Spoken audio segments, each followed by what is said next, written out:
भाइयों अभी चेतन गीत गाने के लिए आ गया है गब्बर भाई स्टूडियो में।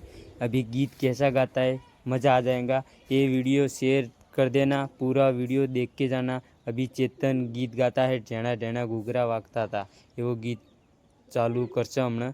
जो वीडियो पूरा देखो, जो हमने वीडियो चालू करिए छे।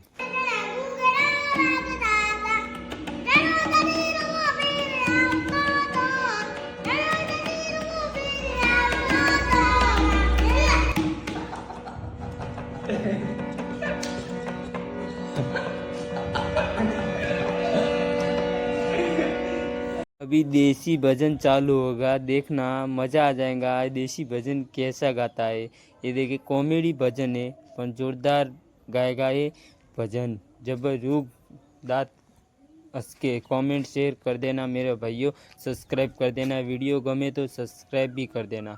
थैंक यू मेरा भाई। अभी वीडियो पूरा देख के जाना, अभी चालू करते हैं।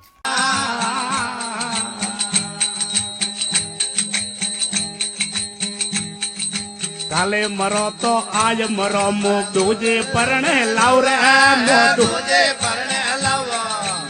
मजा आ गया ना, शेयर कर देना मेरा भाइयों, कमेंट कर देना। जय बाबारी। आगे वीडियो में ऐसे हम मिलते रहेंगे।